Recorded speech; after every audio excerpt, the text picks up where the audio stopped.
right. Welcome, welcome.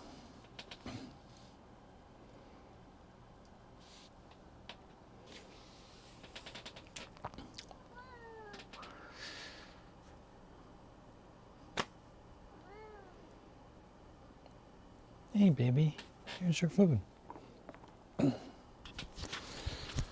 Hello, everyone. Why is my camera not working? Do the good old unplug and replug. Let's see if that works. Hello. What is going on?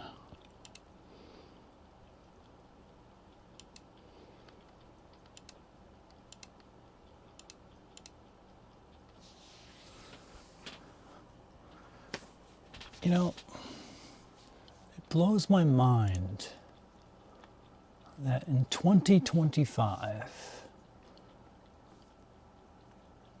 we're still finagling with this kind of stuff, right? It's crazy. Yeah, knowing what I know about the capabilities of mankind, of our technology, the fact that I have to unplug and replug, right? And then go to this like setting and click it, go into the properties, switch to another camera stream, and then go back to that. And then all of a sudden it works, right? Like this is such an easy, simple fix. It just really shows the poverty of humanity.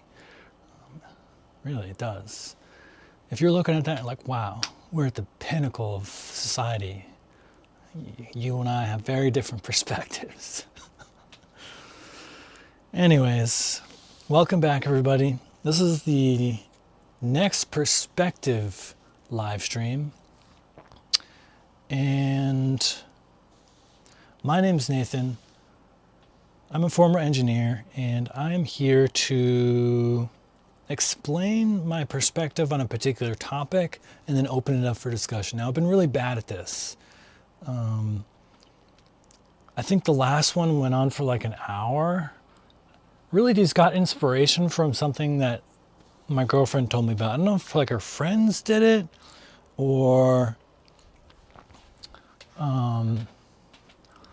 like she saw it on Instagram or something, but it was something about like, you know, friends coming together on Fridays or something, and one of them presents a quick topic for like 20 minutes, 30 minutes tops, and then everybody just like talks about it and, you know, has drinks, hangs out, whatever.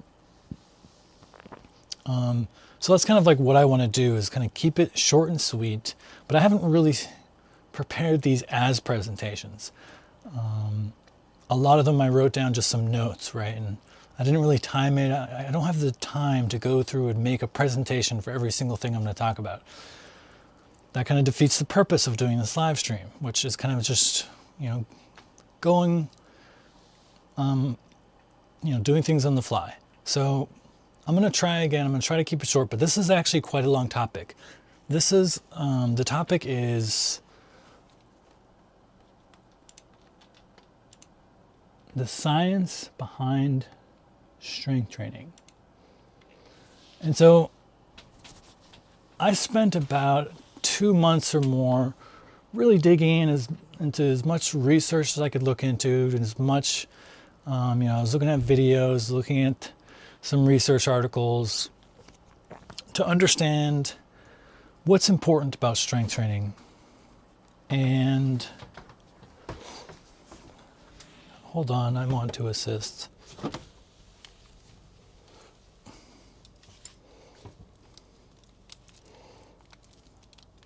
Oops, don't want that. Okay, just bring it to the bed. One moment, folks, just helping my partner with some clothing.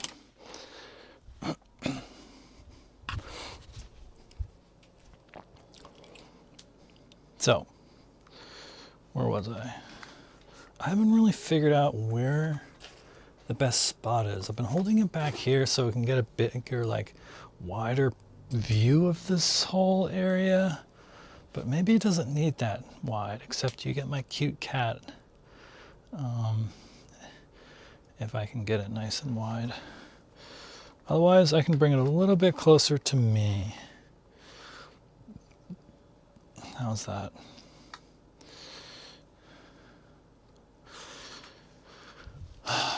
So anyways, I looked into all sorts of things with regard to strength training. You know, kind of big questions.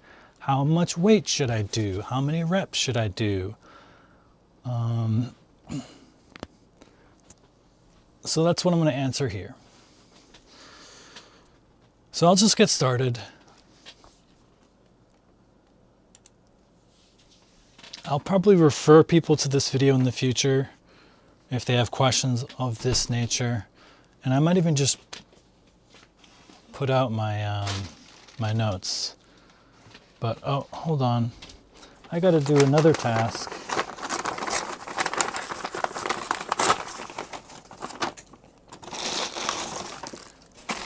We have to put the groceries in the freezer.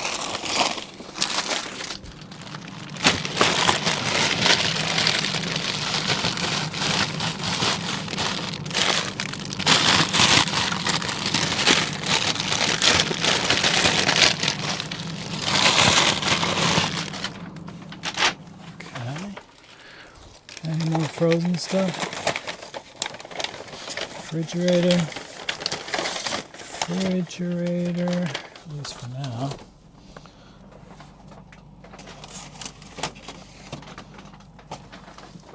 Bold of you to try fresh basil. Can't resist.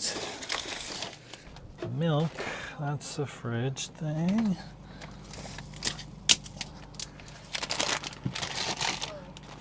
What?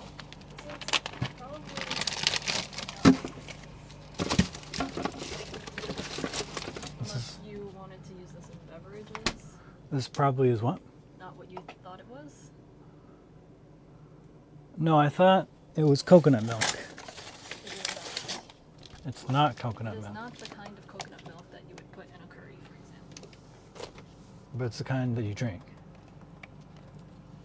Yes. Yes, that's what I thought. Because it was in that bottle in particular. Organic coconut, non-dairy beverage. Yeah. Sounds exactly like what I was looking for.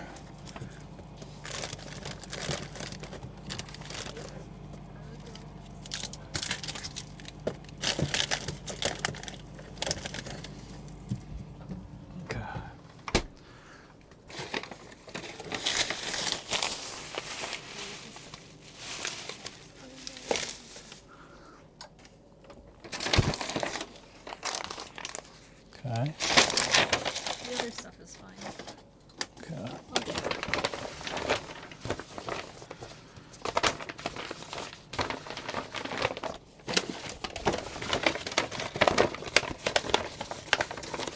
Oh yeah, and for anybody who was here earlier, which was probably only the spammer guy,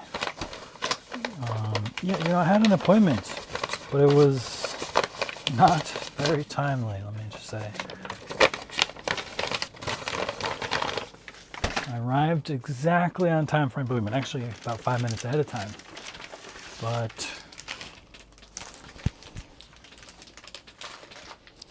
it was until 2 hours and 15 minutes until they saw me, so that's why I had to cancel the mindfulness session. But I'm here now, and let's get talking about strength training. So 2 huge things that I touched upon in previous episodes that I want to touch upon here now is that, and these are kind of like just FYIs, okay?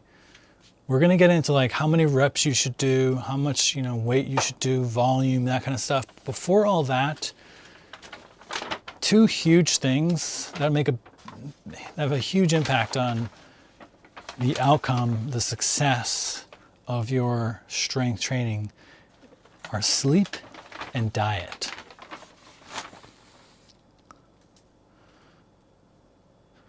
It's okay, I can get those.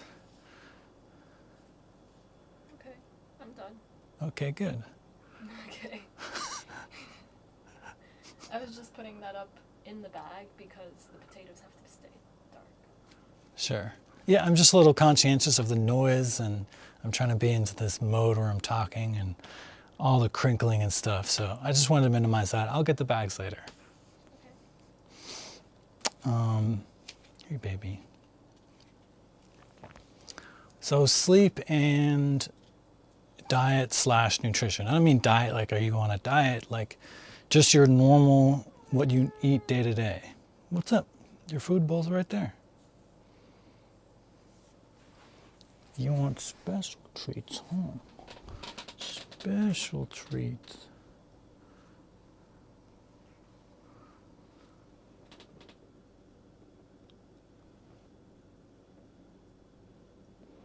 Spammer, scammer.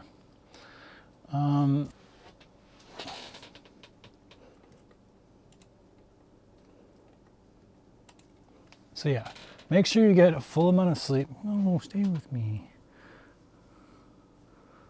Okay, fine, don't stay with me. Make sure you get a full night's sleep and make sure you eat healthy. Now, I'm not going to really talk too much about eating healthy. I think that's fairly obvious at this point, and it's really easy for anyone to look up. It's really not rocket science. Try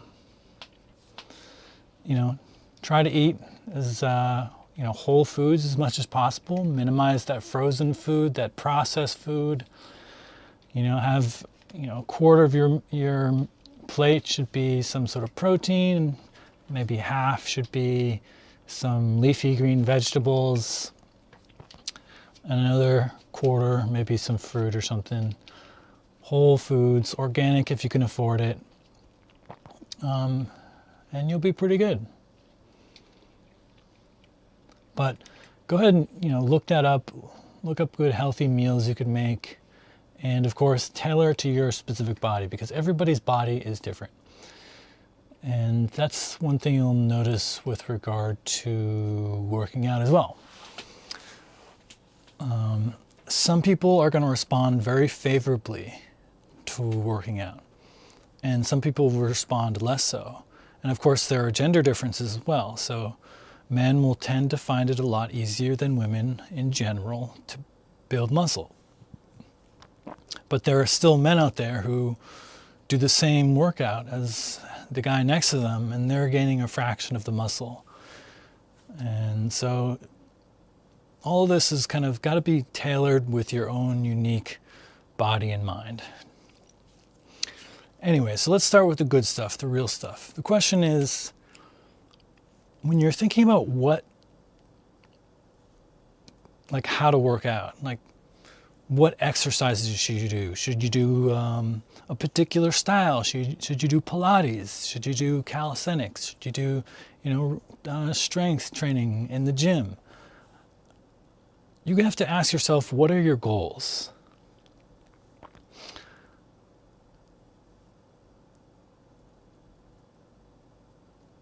Because your goals will shape everything about what I'm about to tell you. For example, if you're interested in achieving a particular physique, what you're going to do is going to be different than if you're just interested in optimizing your health. So some goals could be, like I said, improving your health.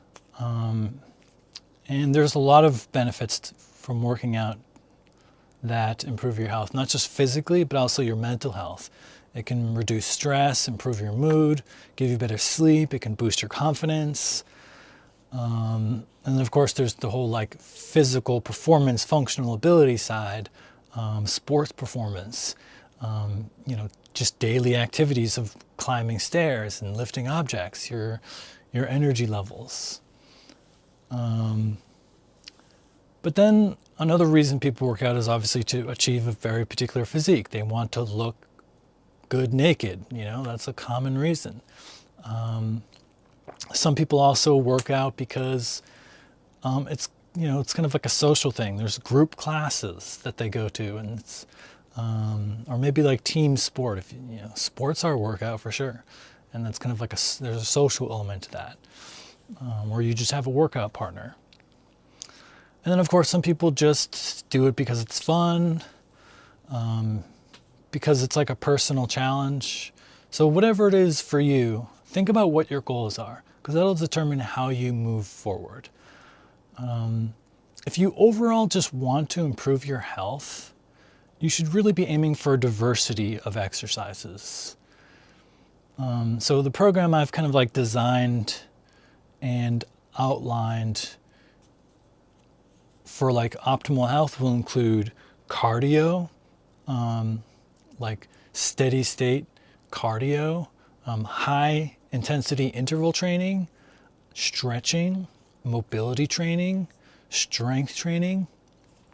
And just if you were able to dabble your fingers in all those areas, you're going to have great overall health. As opposed to somebody who might not really care about their health, which I guess there must be people out there like that. But maybe, they prioritize their physique. So they're going to focus mostly on strength training. They're going to be at the gym most of the time. In fact, some people, I get the sense from looking at YouTube videos that there's some indication that there are people out there who believe that cardio is bad if you want to gain strength or a particular physique. And I'll dispel that notion later. That's actually not true. Not according to what I found.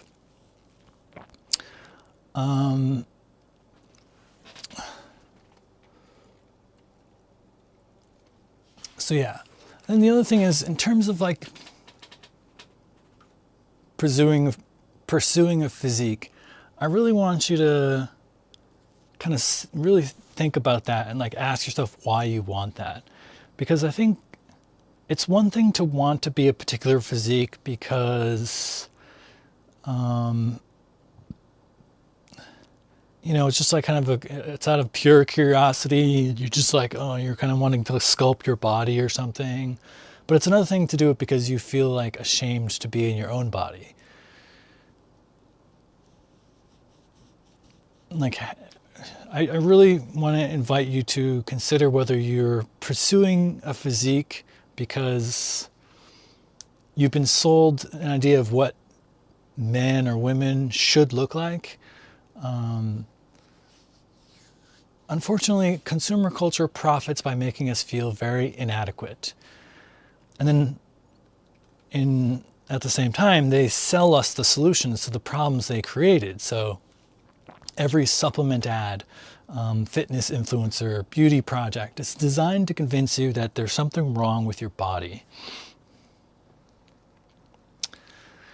And so yeah, I think there's, it's okay to want to lose weight or to like look a bit sexier, but just keep in mind that what you believe to be sexy might be warped by consumer culture. I actually remember, here, you want to go inside of one of these bags? Here you go. Here's a fresh bag for you. I remember in the early 2000s, there was like a perfect storm of factors promoting very extreme thinness. There was like heroic chic fashion models, extremely thin celebrities at the time, like Paris Hilton. They were like super idolized. Pro-ana websites spreading dangerous content like pro-anorexia. And then it was like the early phase of like social media, so there was like more comparison pressure. And okay, I really wanted to avoid the bag noise, but my cat's going at it. Siri Boo. Hey baby.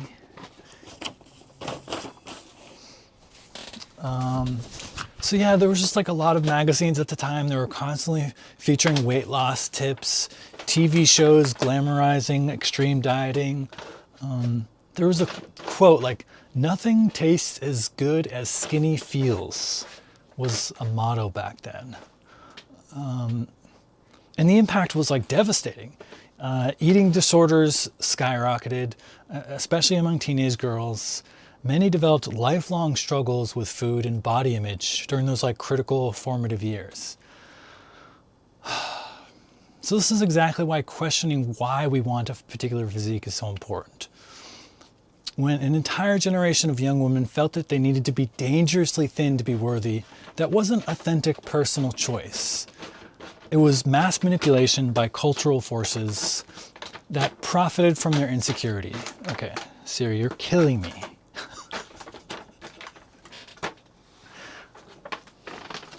I love you, Siri. I love you.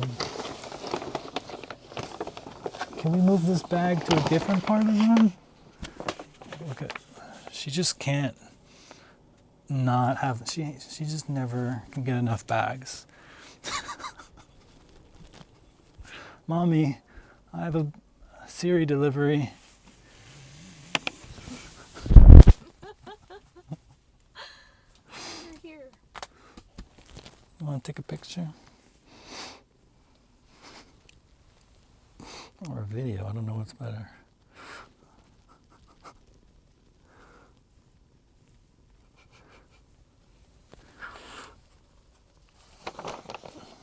There you go.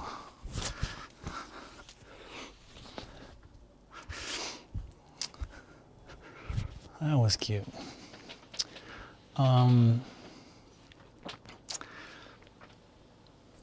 So yeah, bottom line is the most sustainable and healthy physicals come from within, from wanting to feel energetic, capable, and comfortable in your own skin.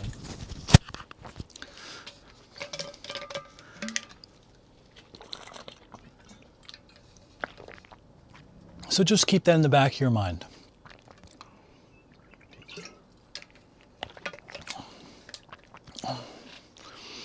I was actually watching a video. There's actually been an interesting amount of drama recently in the fitness, like online fitness industry.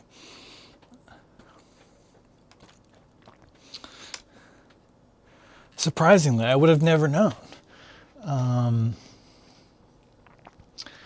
A lot of like these natty or not videos coming out, and essentially in a nutshell, it's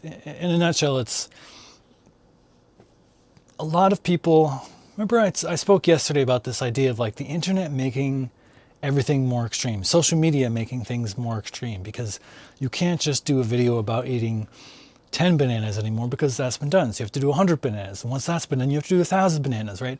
Like the internet has a tendency to make things more extreme. Or really social media pressures. And so that's applied to human bodies as well. So people need to, in order to, stand out from the crowd, you need to have a ripped physique, right? You can't just be like normal strong. And so that's been encouraging a lot of people to use steroids, which are not great for the human body, to be honest. Not really good. But people are like, okay, I'll use it for a few years, I'll get ripped and get famous and make money and be comfortable, and that's worth the trade-off. And so there's been a lot of these a lot of this drama between people who are like, I'm natural, and everyone's like, you're not natural. So this like whole natty or not drama. But I get it, right? The world we live in doesn't make it so that you are comfortable and provided for by default, right? You enter a world in which basically as soon as you leave your parents' house, it is up to you from that moment on to take care of yourself. Dog eat dog world out there. And for a lot of people, that just looks like working at McDonald's or some low-wage job is the best they got. If they're lucky, they got to have their parents help them pay for school, or maybe they took out their own loans and went in debt, accepted debt for years to get out of school, to maybe not even be able to get a job so easily. So it's kind of a dog-eat-dog world out there. And a lot of people don't really see themselves as like, they just don't want to be working 40 years at a job to pay off debt to just like barely get by. And so the allure of becoming a fitness influencer kind of takes hold, and they're willing to do steroids to do so. And so I think that's what happened with the Hussein Harfad, or whatever his name is, thing. We have Julian Fitzgerald. I've been watching this drama unfold and explode with between him and Anabolic Stick and Greg Doucette, and yeah, it seems like they probably, I think that Anabolic Stick is right. I get the sense that he's correct. The timeline seems a little fishy. So we have these people that most likely took steroids in the past to get like a head start into like looking really buff and really strong, but they're claiming that they're natural, and then they're offering these services like, here, I'll train you, here, buy my products. I know what I'm talking about because I'm strong, so buy my product. And it's not really true. I've seen videos. Neither of them really actually know what they're talking about. From what I understand, they're pretty, they're barely out of high school, right? They're like kids. One is still in high school, actually, I think. So, they're not experts by any stretch of the imagination. They took a shortcut, but they're selling it as if they didn't. And that's where all the drama comes in. But I get it. Like I said, there's all these pressures from media messaging and culture that will cause someone to make that decision. And then, some people double down. They don't want to admit they're lying, and this is just the way it is. So I get it. Just know that everyone here, you're all welcome. No judgment. If you want to take steroids, I get it. I wouldn't advise it, but I can understand that there are pressures out there today that would incentivize people to do things that could potentially harm their body. Maybe they think it'll make them a lot more money, and that will make them happy in the long run. And I think that's, money can help make one more comfortable, but I'm not sure it'll make them happy. And I think that's where the trap is, that the illusion of being a celebrity, of being rich, of being a big movie actor with tons of money, right? Culture kind of paints this illusion that money is the key to happiness, but really it isn't, actually. A lot of people with money are quite unhappy, and there have been numerous scientific studies to back this up. You can look at huge studies that have been done over like decades. There's a long study from Harvard that looks at people over time and assesses their happiness. And really, it's not about money. It's more about the connections you have and the quality of those connections. But that's a topic for another time. So the next question I want you to ask yourself, beyond the question of, so what are my goals, is, have you found enjoyment in exercise yet? And I worded it this way and carefully, because I think anyone can find enjoyment in exercise, but not everyone does. In fact, I would say I haven't really found enjoyment in exercise. I understand that it's possible, but I haven't really been seeking or trying to find enjoyment. So I work out, but I work out primarily because I think it's good for my health. I don't work out primarily because it's really just fun for me to do. I can't wait to lift this dumbbell up for an hour. No. So if you haven't been able to find enjoyment in exercise, that will also kind of suggest certain paths you might take versus someone who does enjoy exercise. They might take a different approach with exercise. For example, if you don't really like working out, you probably want to minimize the time that you're in the gym, right? Minimize the time. You want to get the most bang for your buck. But if you do like working out, then you're not really necessarily looking to rush. There's different techniques where, you could find more enjoyment without trying to cut down and minimize the time.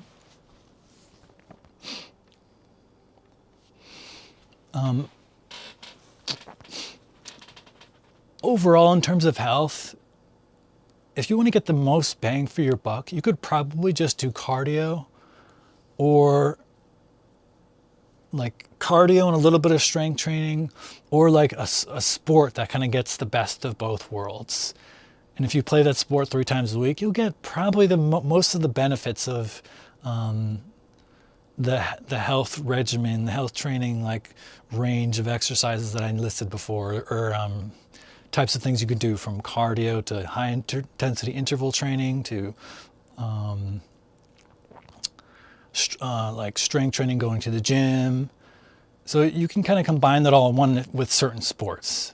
For example, a really, really good sport is swimming.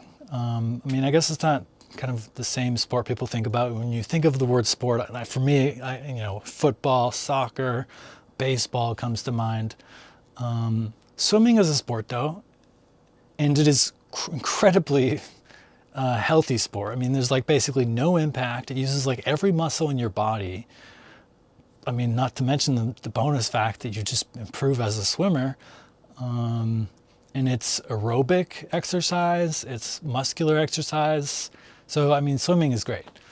But there's a lot of sports out there that will provide good benefit. Maybe less so with that one, what is it, like curling or something, where you like throw this thing on the ice and like people sweep in front of it. Like, okay, maybe that one's not working like quite all the muscles you really want to be working. But probably a lot of sports are pretty close, whether you're playing basketball, you're running back and forth all the time. It's great aerobic workout. Getting some, muscles, your leg development. Soccer, probably even better. Really great for your legs for sure. Maybe a little bit less in the arms, but baseball, I played 10 years of baseball. I have a love-hate relationship with baseball. I learned how to catch really well. This is one of the gifts I'm left with. Like, anything can fall and I can catch it. I just missed it. But as a sport, it's kind of like, I felt like I was waiting around a lot. Like when your team's at bat, for example, you're usually just sitting down most of the time, right? One person's at bat the whole time, and then it goes through. And sometimes like you don't even get to go bat because it's 3 outs. So go back to the outfield. So there's a lot of waiting, and like in the outfield, right? Unless you're the pitcher or the catcher, where you're basically involved in like every single throw. If you're at one of the bases or in the outfield, you could just be standing there the entire time, and nothing ever happens to you. And then back to the lineup. Go, it's just like, I love and hate baseball. I feel like as a sport, it's not necessarily the most active. I kind of like other sports like soccer or something where, if you're on the field, you're going to be running around. You're going to be like actively participating at all times. But, baseball players look pretty strong. I mean, maybe they're just working out in the gym after the fact. But any sport that you can do, that'll get you most of the benefit, for sure.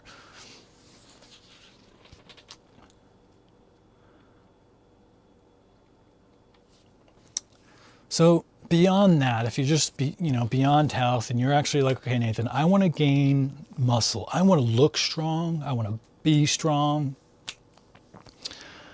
Well, this is the part that you want to listen to. The most important aspect of strength training is consistency, is sustainability. So the question of whether you will stick to your workout is more important than anything else, technique, reps, whatever. You could do the perfect workout and have the perfect form, perfectly. But if you stop after a month or two because you get bored or whatever, you get exhausted, you get burned out, you're just going to lose those gains. The human body is quite efficient. If you don't use your muscles, it's going to be like, okay, you don't need those muscles anymore. I'm going to get rid of them. So working out, you have to recognize it as a change in your lifestyle, not a one-off thing. You can't expect to work out and just be done. Like, I'm going to work out for a couple years, get my muscles, and I'll be done. That's not how it works. You have to keep at it. So when you are considering working out, you have to think of it as, am I willing to do this basically for the rest of my life? Now, of course, you don't have to do the same exact thing your entire life. You can start with going to the gym, and then maybe you can go to like calisthenics and try other things, maybe do a sport. But altogether, if you're not exercising the muscles that you exercised in the past, eventually those muscles will atrophy. Just how the body works. So you want to think about sustainability most importantly. Is the thing you're about to do going to be sustainable?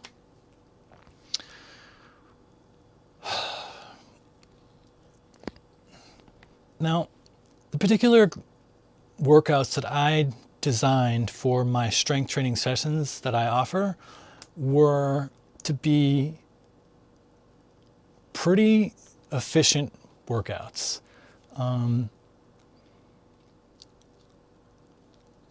It's something where most people will be able to gain pretty good muscle from doing that workout, actually really good muscle, and won't have to take too much time. Basically, mine are timed to be around 45 minutes each. So basically, if you have an hour and a half a week, that's it, 1 hour and 30 minutes each week, you will gain pretty good muscle. In fact, my physique is from my workouts, right? I only recently started going to the gym to supplement some areas, some weak points in my body. But for the most part, my physique is almost entirely shaped from my own workouts. So you can get pretty strong, absolutely. And the scientific literature seems to suggest that you only need to do about 1 to 4 sets per muscle group per week to attain approximately 2/3 of the gains that you would if you trained closer to 10 sets. Let me repeat that. So there's been this like 10 set rule that like people have been adhering to for a while in the gym, like Gym Bros or something, where you got to work 10 sets, right? Not reps, sets per muscle group to get like pretty good gains, like pretty much like maximize your gains. Now you can do more, you can do 20, but the gains kind of taper off. There's a point, you can't just do hundreds of sets and still keep gaining, right? There's a taper point, and 10 sets is like kind of at that sweet spot. But when you look at the literature, actually, you can do anywhere from 1 to 4 sets and gain 2/3 of the benefit that those 10 sets gave you. So that's huge. If you're someone who's like, I don't really like working out, I don't want to spend like 4 hours in the gym every day, then you can work out a lot less to get most of the benefit. And so that's really good. That's really handy. And actually, in terms of the overall health benefits of strength training that include reduction in the likelihood of cardiovascular disease, type 2 diabetes, cancer, etc., you can just do 1 strength training day per week and obtain almost all of the benefits. So that's really good news. If you're looking to just be healthy, you don't need to be in the gym a lot. You can just work out 1 good workout session a week and you'll get almost all those benefits. Excuse me. Now, in terms of maximizing your efficiency in the gym, there's a couple of things you can do that will help save time. And this is how, and I've put some of these into my own routine as well. And the big one is supersets or trisets or quad sets or however you structure them. Basically, when you do multiple exercises, 1, 2, or 3 exercises back to back with not too much rest in between, and then you just like repeat that cycle. So that works because if you do exercises that are unrelated, right? So you do like a bicep and then you do a tricep, they're not really going to interfere with each other. So you can get more volume in a shorter amount of time. Another technique that people can do, and I do all the time at the gym, is drop setting. This is where you do as many as you can on a particular way, and you just get to the last one, you can't do it anymore, and then you go down a weight. You drop about 20% of the weight off, and then you do as many as you can again. And then you get to the last one, you can't do it anymore, and then you drop another 10-20% of the weight off, and then you do it some more. I usually like to do that at least twice, if not 3 times. And it'll just like keep you closer to that burn point, because what you'll find is that what really matters is getting to that point of the burn. in a nutshell, it's all about time under tension. I'll get into that in a bit more detail in a sec. Let me skip down. I'm not going to really talk about my program in depth. I have this huge section here where I kind of describe that. I'll just say that for sure there's no one size fits all program. The program I outlined is a pretty like general baseline, but I really do encourage you to tailor it to your own needs and goals. In particular, if there are exercises you just don't like, then you can, if you've never done an exercise that I show and you're not feeling it, I mean, I encourage you to try it a couple times. Maybe you just need to get used to it. But if after a while you've done it like 5 times, you're like, Nathan, I don't like this, it doesn't feel good, whatever, then don't do it. Replace it with something of your own choice that targets the same muscle.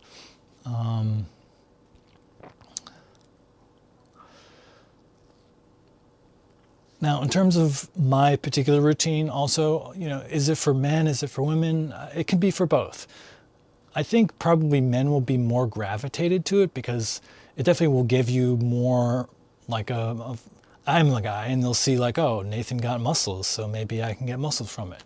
And I feel like often women are kind of the opposite. They're like, maybe I don't want Nathan's muscles. I'd rather just do something lighter. Well, you don't really have to worry about that. I feel like this is kind of a misconception.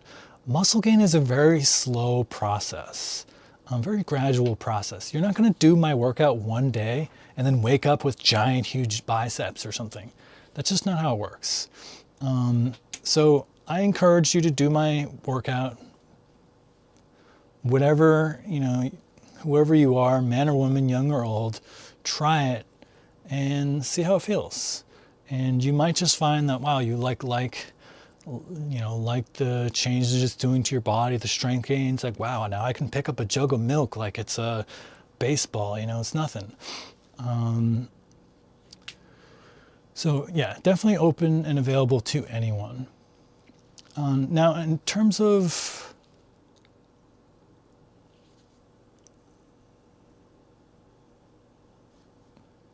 athletes out there, I mean, if you're an athlete and you're like a super competitive athlete, I mean, my program's aimed at beginners. It's not really meant for super professionals. You probably need like a tailored program to your specific sport, right? If you're doing baseball, like you need like lats or something, like there's probably a program specific for you. But if you're just like, you're kind of an athletic person, you go to like sporting events or something, you can go to the gym or something, and play some pickleball, and you want some explosiveness, you can just totally implement that in my workout. Just focus on explosive movements on the concentric portion of each exercise. So that's usually the one where you're lifting up or you're pushing away. And then on the eccentric portion, maintain control and stability, right? And then explode up, and then go down, explode up. So again, if you're into sports and you want that explosiveness power, you can implement that into my program. So how did I pick my exercises for my program? The one I do twice a week. Well, I spent months actually, probably 3 or 4 months researching different exercises and compiled a list of the most recommended for each body part. Then I tried each of the exercises. And then I included them in the program that best met 5 criteria. And a lot of these criteria I totally pulled from Jeff Nippard's own like best of lists with a little bit of modification. But number 1, it has to be a safe exercise. I want most people to be able to do this exercise without any real risk of injury. There are definitely some questionable exercises out there that may be effective, but if they're risky, I didn't include them. The second thing was that it has to have a big stretch with high tension on the targeted muscles.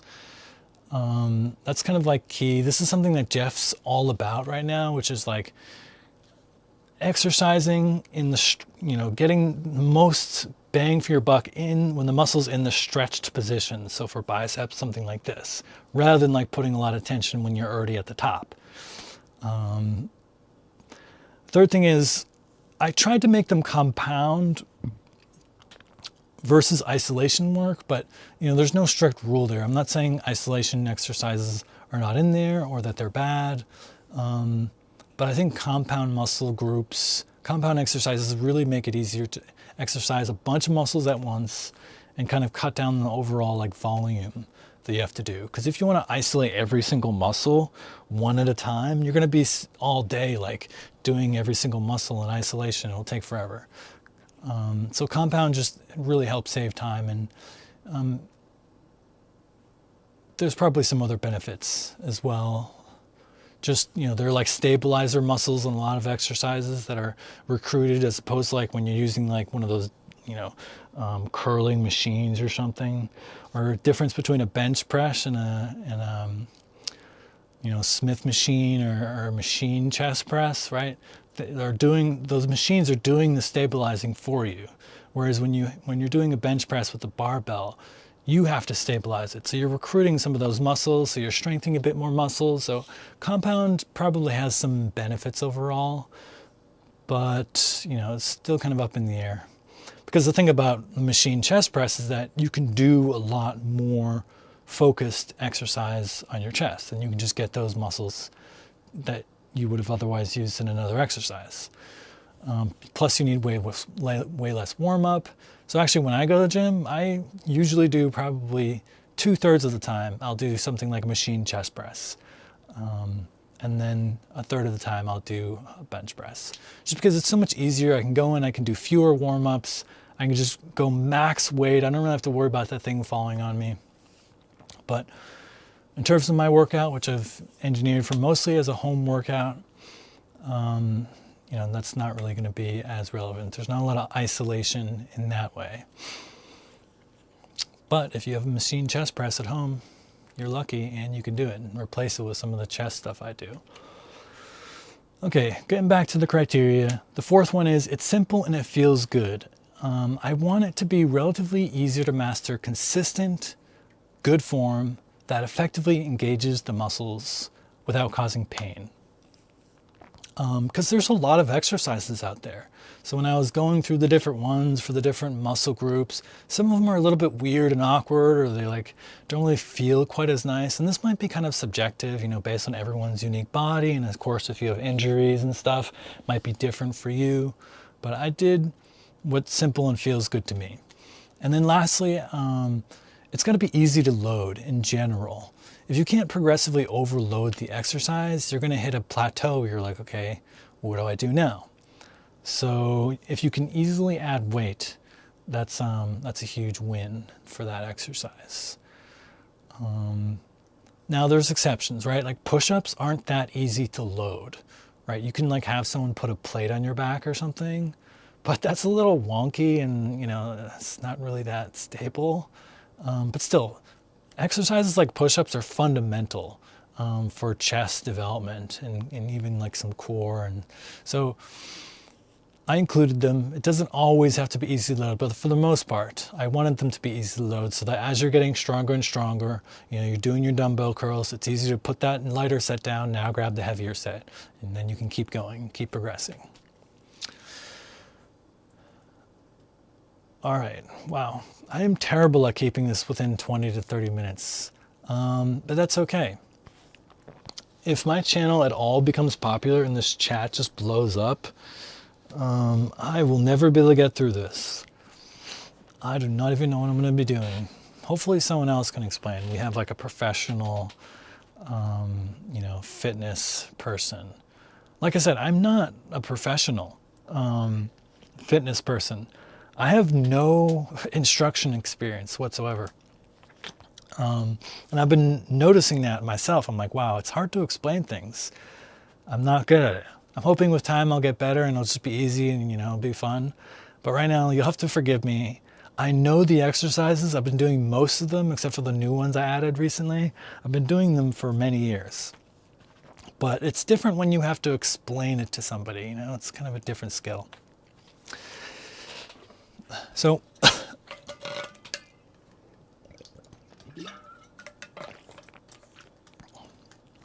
I don't know why this is in the section, because I talked about nutrition earlier, but I have a little note here. There's actually a really good fundamental series that Jeff Nipper did on nutrition. And he actually references another more in-depth series on nutrition by Team 3MJ. That one I went into, and it's quite dense. I think Jeff's is a good summary and probably appropriate for 90% of people out there. But you can just Google Jeff Nippard Fundamental Series and you'll find it. And that's a really good baseline.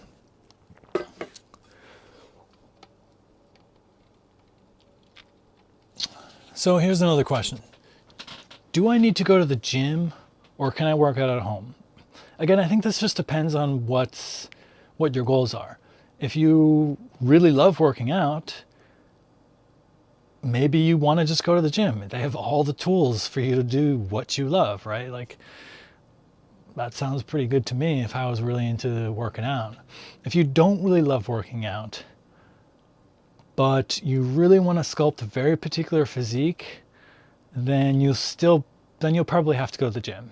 But maybe you'll make like a shorter routine that doesn't have you there for, 2 hours a day. And then if you just want to be healthy or you want to get some pretty basic muscles, like basically, a pretty muscular physique, but you're not trying to be Arnold or anything, then absolutely just work out in your home. You can get a very small subset of equipment. This whole thing was probably $100 or maybe $250 at most. I mean, I guess that could be a lot to some people, but I think all the dumbbells, with the exception of these two, were $150. This was like a $50 rack. So, hey, that's not your food. That's your sister's food.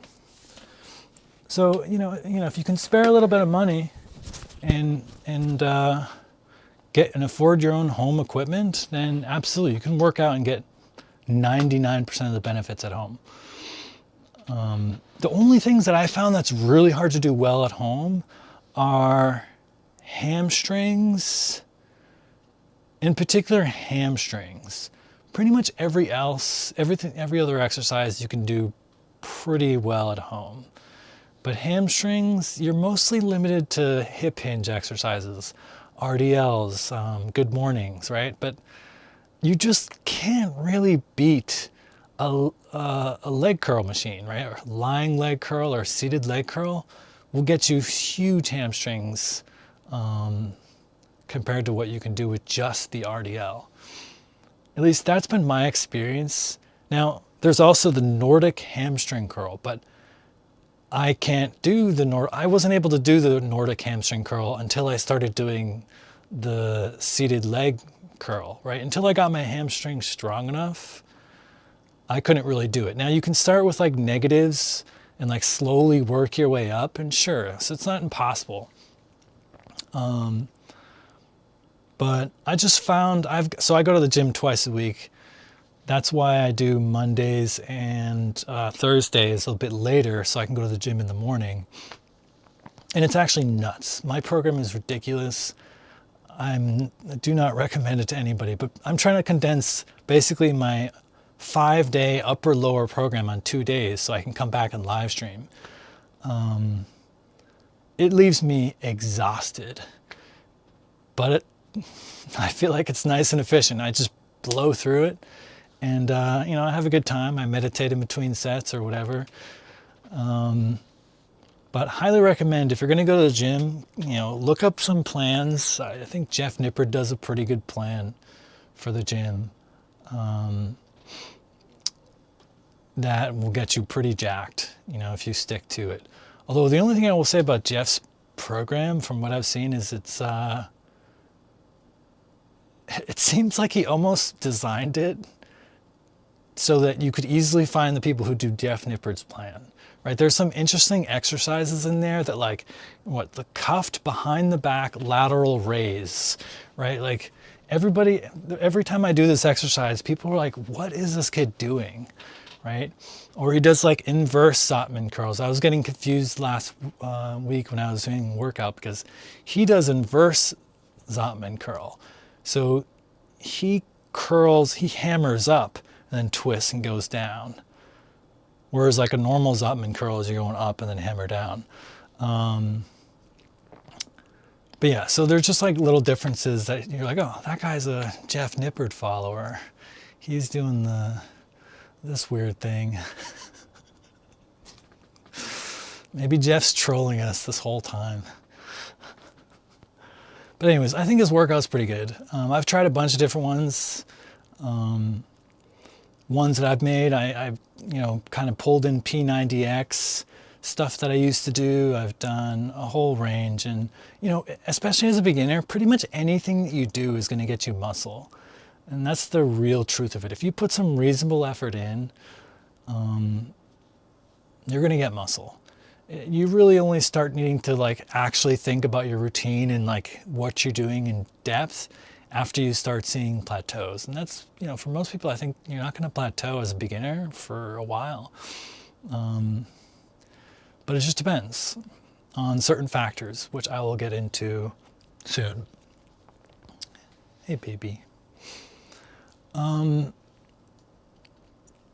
So general rules of thumb when you're working out.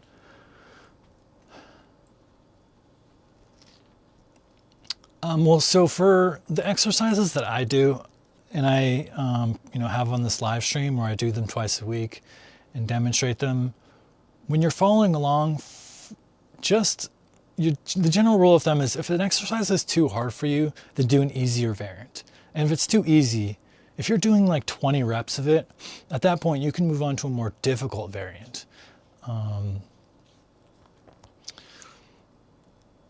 So I would say if the exercise involves reps, in general, when you're working out, if you can do 25 reps or more with good form and control, maybe even just 20.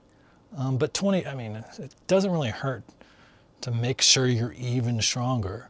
If you can do 20 reps with good form and control, you're ready to move on to a more difficult variant. And if you can't do 6 reps, then I would choose an easier variant or a lighter weight. And then for exercises that involve like static holds, you want to be able to aim to do a stable 60-second hold before moving to a more challenging variant. And you might even push yourself even more and do 2 minutes. These aren't hard and fast rules, but there does come a point where something becomes so easy and you're able to do 1,000 reps. It's not really going to really do much for gaining muscle development. So, and I think anywhere from 20 reps or like a 60-second hold, depending on the exercise, is a good place to start. Now, is it important that you count reps? Again, this depends on what you're going for. If you're just trying to be healthy, no, absolutely not. You do not need to count your reps. If you can just bang out whatever feels good, and that'll be fine. If you're looking to really gain a lot of muscle, sculpt your physique in a very particular way, and make sure you progress consistently, yes, I would absolutely track reps. This is especially important if you've never done it before. If you've never tracked reps before, then you have no understanding about how your body responds to exercise. And that's key because it's different for everybody. So you can actually use free apps. I use a free one. What's it called? Where's my phone? I use a free one and it's great. It's called FitNotes. Very simple, very straightforward. And the most important thing is that you can easily back up and restore data. So many times I've actually exported my data to my computer, opened up a SQL editor. If it's a little maybe getting technical for folks, but if you can actually edit the database yourself so you can implement exercises on your computer as opposed to having to type it all here on your phone. It's just easier for me. And then you can save that and then bring it back to your phone and it's all right here, ready to go. So I found this really helpful, and you can track exercises, you can set up your routines, your workouts, and then here, I'll pull one up.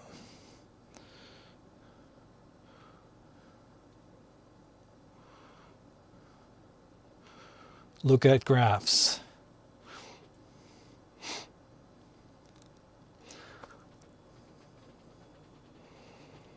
So here is my graph for this exercise. As you can see, I totally plateaued today. Yeah, I was sick the last week, so even though it was kind of mild, you saw me on this live stream, I seemed okay. I felt slightly sick and I could tell that I had something and I didn't want to infect anybody else, so I just stayed home. So today I just took it easy.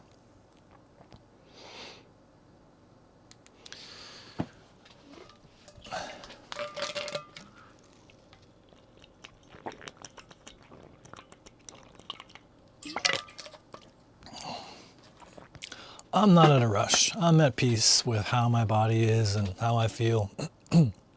So I've already had a couple injuries in the past. I feel like everyone who lifts does, unfortunately. And I know how easy it is to get injured when you go back to the gym after like, a week or two away. And then you overdo it a little bit and you're like, and then you can't use that, can't use your shoulder for a month. So, excuse me. Don't be afraid to chill and take it easy, dial it back every once in a while.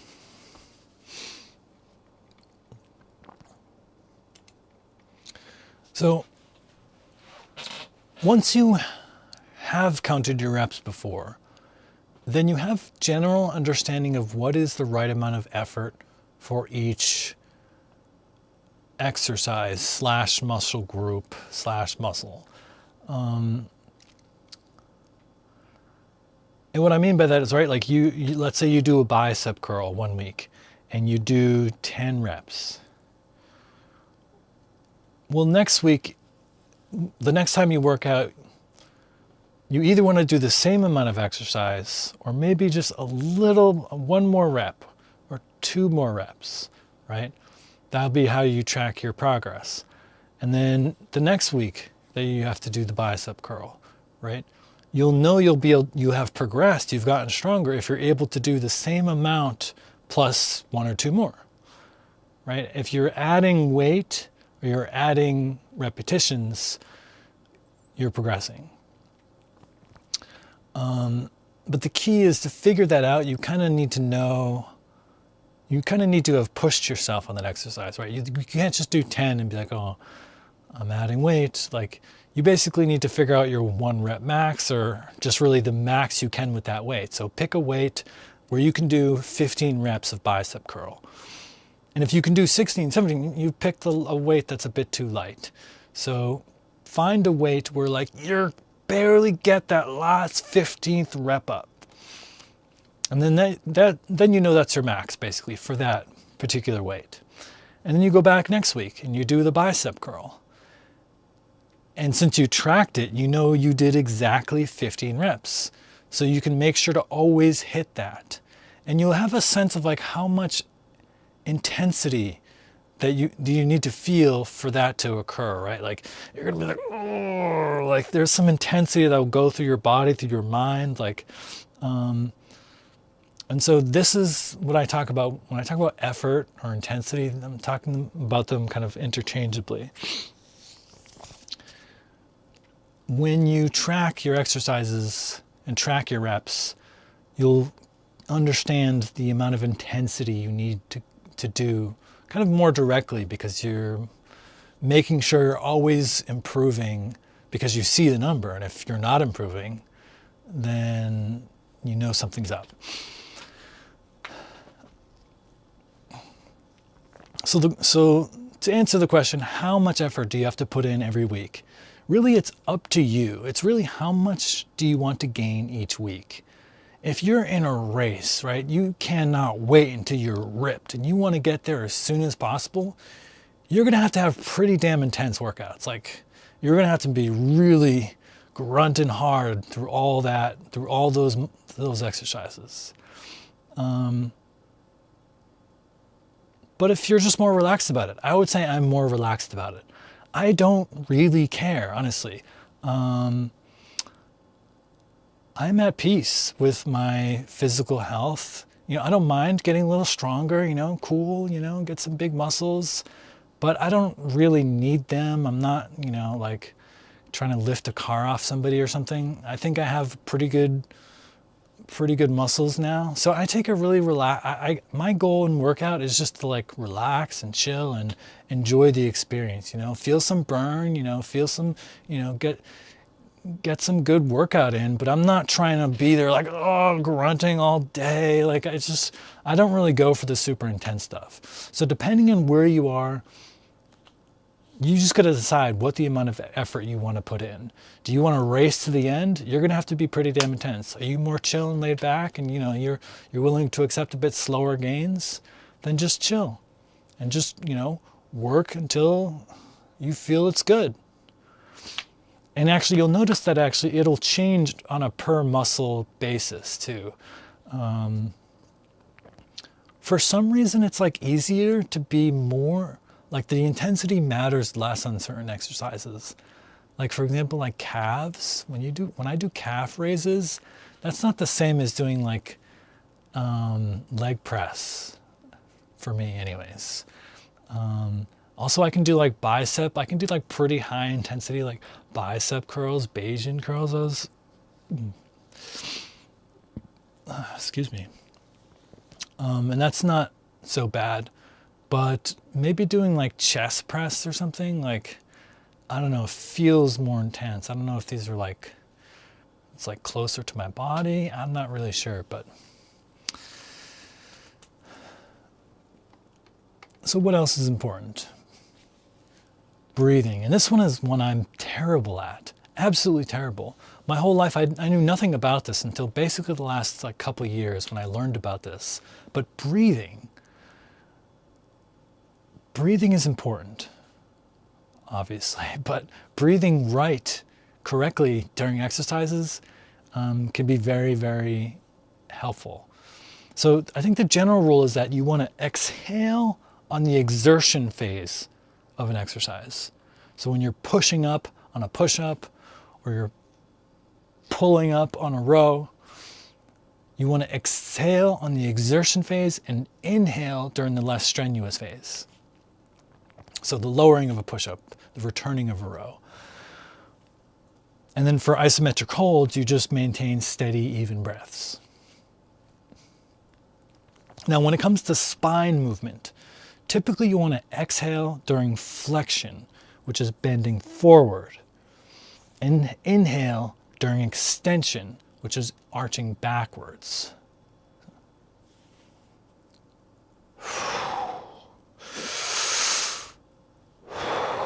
Like that. Now, when stretching, some people advocate for a nose to mouth breathing, which supposedly relaxes your nervous system a bit to allow for a deeper stretch. And I've tried it and it actually seems legit. So you can try that too. I'm going to do some stretching, I think, during mobility programs here and there. There's some stretches I want to try out.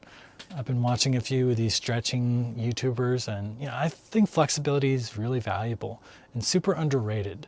And I have a little goal where I would like to be able to eventually do all the splits, the middle split, the side split, front split. So I'm like slowly working my way there, but my routine kind of got interrupted because I was doing it while watching shows and movies, but I've stopped doing that recently.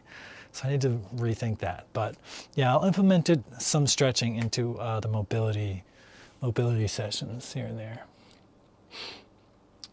All right, we're getting there. A little past time. Sorry about that, but I don't think anyone's listening anyways. And, this will be just an archival video. People can go back and check it out if they're curious to learn more.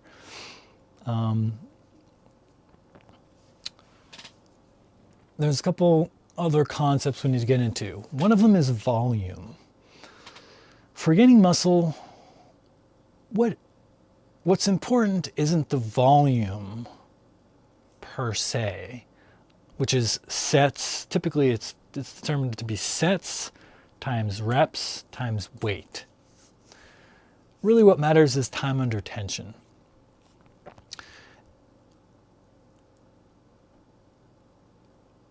So what I mean by that is you can actually progress in strength by doing a single rep every single week. It just would mean that that one rep is like super high intensity. And this is actually the basis for some people's workouts. I was watching this guy, God, I forget his name. Did I link it here? Yes, I did. Jack H. Woods does this technique where he basically just does a single or maybe two super high intensity reps.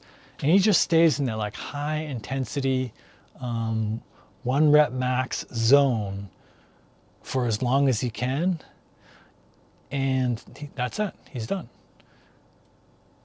And it works for him. He looks pretty strong if he's telling the truth about his workouts. And it seems to align with my understanding of biology and anatomy. It's not necessarily about doing a lot of sets, a lot of reps. It's really just about time under tension. So what he does is he maximizes this time under tension moment in a single high intensity rep. And he gets basically the same benefit. Unfortunately, for me, that's not gonna work just because, like I said, I like to chill. I don't want to be every single day of my life like straining under the intense, mental experience that is what it seems like he goes through for like each of these reps. So, if you want a super efficient workout and you don't mind the intensity, that might be a good approach for you. But yeah, you really need to bring the intensity if you want this approach to work. Otherwise, you're just doing multiple sets and multiple reps. And what that is doing is it's spreading out that intensity. So I'm doing, if I do 3 sets, that's dividing it by, 3 sets of 10. That's 10 exercises where I'm slowly building up that intensity and that feeling in my arm, getting to that point. And then it's fairly intense, but then I chill. And I just do that 3 more times. Versus Jack's technique is basically like doing one single rep and then just staying in that zone as long as possible. He's done. Technically works, but not for everybody. Now let's talk about rate of progress. If you want to gain muscles fast, I want you to reflect on why. Why do you want to gain muscles fast? Because again, you have to think about fitness as a journey. It's not a destination. But if you want to gain muscles fast, there's really no 2 ways about it. You're going to have to train hard, and you're going to generally also have to train a lot. It's, my 2 days a week, I think is good for most people, and they'll get a lot of benefit from it. But if you want to gain a lot of muscle really fast, you're going to be probably spending 5 or 6 days in the gym. And you're going to be putting a lot of effort in. And you'll only gain maybe 30% faster, right? Like the study I cited earlier, you can get most of your gains in 1 to 4 sets. So, you can work out and gain muscles faster and go harder, but there's diminishing returns. So if you're cool with that, and if you just really love working out, then that's great. But overall, I would say as a beginner, you can probably expect to gain 1 to 2 pounds of muscle per month. Now, some people, like I said, they're high responders. They can gain a lot more. And some people are low responders and aren't going to respond as quickly and will gain less. But on average, 1 to 2 pounds per month if you have a pretty good, consistent workout schedule.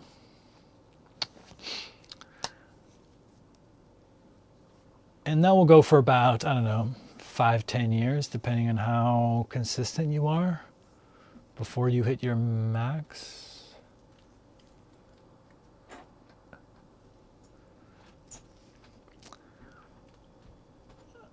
Okay, so next up, novelty. Now I only bring this up in the context of my own workouts, right? Because I'm offering a thing where I like kind of do workouts, and then if anybody wants to come on and want tips about how to do it and whatever, I can offer that. But some people probably want novelty, right? It's like some people want something different every single time. And then some people kind of want the same thing. They want consistency. So for the balance that I chose to do kind of a mix of both. I created 3 different full body routines. So there's novelty. And then we'll keep doing those 3 body routines and progressing through them. So you'll find that, oh, I'm going to be doing A this week and maybe A this week, and you'll get the benefit of both novelty and being able to notice, like, wow, we did this exercise last week, and now when I'm doing it, I notice I can do it a lot more. It's a lot easier to do, whatever. And I think that's the real benefit of consistency, the same workout, is that you can really notice your growth. If you're just doing something different every single time, it's kind of haphazard. It's hard to tell when you're growing. And it's really nice, especially in the beginning as a beginner, when you're going to get the most growth, to be able to see that growth. I've been tracking all my workouts at the gym, and it's really nice seeing this like really nice curve of my progress. And I've been noticing in kind of more detail than ever before, actually, about which particular muscles gain muscle faster, right? I work out pretty much everything the same amount, more or less, at least all the major muscle groups. But yeah, you can totally see that, like, you know, my bigger muscles, like my legs, my hamstrings, my quads, my calves, my adductors, my abductors, they gain a lot of muscles. I can go up basically a pin weight every single week. And that's 15 pounds for the most of these exercises. But my biceps, I can maybe go up like, I've been going up probably 2.5 pounds each week. So they're just smaller muscles, and they can't really like grow quite as quick, even though I challenge them just as much. So this has been interesting me to observe this in a new way, because I tracked my lifting in the past, but never with an app that like kind of really graphs it out for you, and it just makes it really easy to track. It was on paper. I don't know if I have those papers anymore. So yeah, highly recommend you get an app like FitNotes, completely free. All right, there is, oh God, why is there so much? I think this is going to be like another 20 minutes at least. I'm terrible. This whole thing was supposed to be 20 minutes. Maybe there should have been like 3 perspective episodes. Anyways, it's just going to be an all-nighter discussion of all the stuff regarding weight training. I'll try to go a bit quicker. I'm kind of like a rambler. You may have noticed that. My bad. My bad. Saw that in, what was that show?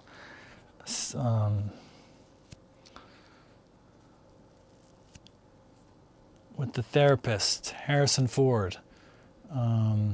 Peter Segal? I don't know. I'll remember it later, and it'll come to me. Mind-muscle connection. So the mind-muscle connection, when people bring this up, what is that? You're like, what is this? It refers to like consciously focusing your attention on the specific muscle you're working out during an exercise.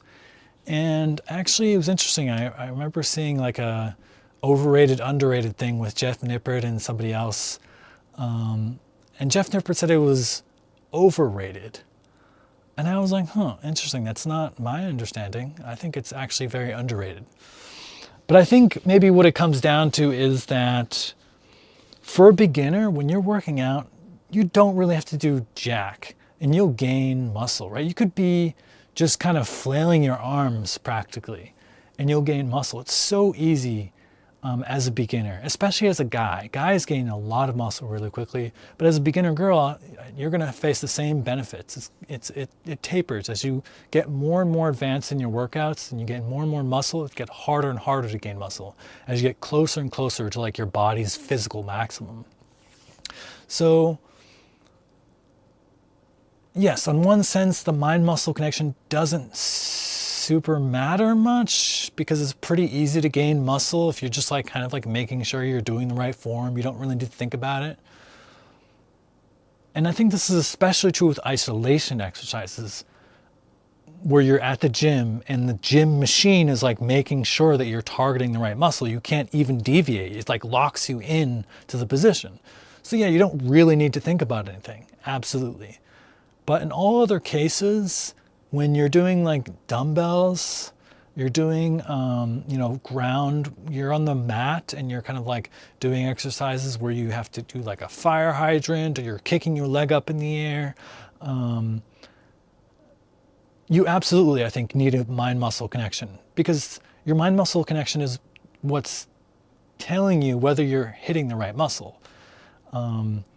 Machine will lock you into place, but when you have no machine to lock you in place, you absolutely need to have a mind-muscle connection. I feel like that's so critical. In fact, if you do Pilates, I want Jeff Nippard to do like 2 months of Pilates. And I think he might change his opinion on the value of mind-muscle connection because there's actually quite a bit of benefit that you learn when you're taught correctly how to like, for example, like tense up your core. There's like ways you can do it, like abs in and up, right? Like there's powerful verbal cues that can help you really engage muscles in a really powerful way that will work them more effectively than if you're just not paying attention. So I think mind-muscle connection is pretty important. And generally speaking, when you're not on a machine and you're using a dumbbell or something, or your body weight, and you're just kind of doing an exercise, you want to be kind of paying attention to what muscles are being worked and making sure that you're actually working the correct one, because it's so easy to recruit the wrong muscles in various exercises.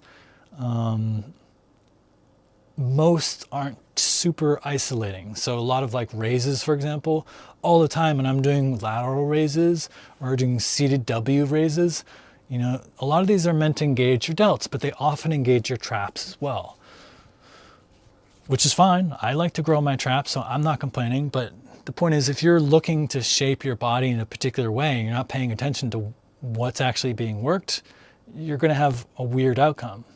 So I would not sleep on the mind-muscle connection. Really try to feel the muscles as you're working them to make sure you're getting the form right and make sure you're getting the form right and targeting what you want to target. Calisthenics. Why isn't everybody doing calisthenics? Should we be doing calisthenics instead of going to the gym and doing all these like isolation exercises? Absolutely. I think calisthenics is extremely valuable. These are actually calisthenics rings. I think calisthenics is great. I think, unfortunately, there may be some exercises lacking on your lower day, your legs. But in general, if you're all about just being able to do handstands and kind of like pull-ups and muscle ups and front levers, back levers, those are really cool. That's actually kind of one thing that I would be more interested in myself. I'm not that interested in going to the gym, but I can see it being kind of cool to be able to work towards very specific goals, like being able to do a front lever. So I may actually do that at some point myself. But yeah, in terms of like how good it is for getting a particular physique versus just going to the gym and using some of the machines, it's probably comparable. Maybe machines will give you like just a little bit more easier time to like target very specific muscles, whereas like calisthenics,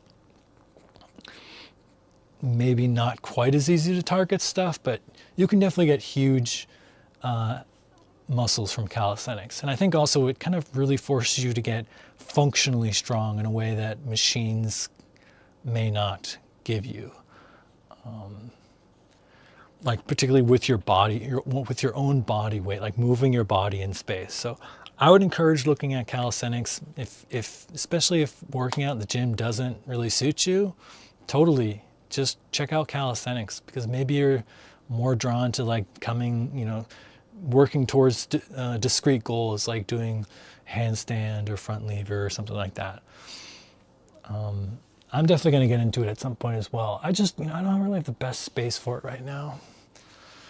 I can maybe do some sort of front lever here. That's why I got such a long, like protruding bar. So there's like plenty of space. So, I left it open for that, but otherwise I don't think I can do really a handstand here very safely. My head barely almost hits the ceiling as it is, like not too much space. So it's just, do what works for you. Another thing I want to talk about is unilateral training. This is when you train one side of the body at a time. So examples would be like single leg squats, one arm rows, single arm overhead press. This is as opposed to bilateral training where you're doing both limbs at the same time. The main difference is that, bilateral training generally, you're doing both arms at the same time. It's just faster, right? You're doing two muscles, both your biceps in this case, at the same time. But unilateral training is really good for fixing imbalances. So if you're doing like squats or something, right? You're doing regular squats and you're going down, you're using both of your legs, right? You could have a stronger leg that's actually doing most of the work. And so it's compensating. And you're just like deepening that imbalance. So when you do unilateral training and you do maybe split squats where you're barely standing on one leg, and you just make sure you do 20 reps one side and then 20 reps the other side, you're basically making sure that you're getting the same volume for each side. So if one side's stronger, it's not going to gain quite as much as muscle because you did the exact same amount of reps versus the other side, and they'll slowly balance out. So I think unilateral training is really great, but there's a balance between, do you want to have to do every single exercise twice? That's going to take more time. If you're not really that into the working out, then it's a consideration you have to ask yourself. And of course you can do, for example, bicep curls with dumbbells at the same time. And that's unilateral training. But if you're doing them with a barbell, that's where one arm can compensate. Right, an easy curl bar, that curvy one. If you have plates on it, you could have one arm that's slightly stronger. So dumbbells is a good way to do bicep curls and make sure that both are doing the exact same amount of weights.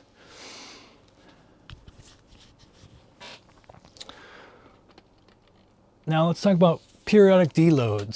So this one is interesting. Deloads are defined as a period of reduced training stress designed to mitigate physiological and psychological fatigue, promote recovery, and enhance preparedness for the subsequent training cycle. I found mixed scientific consensus as to their benefits.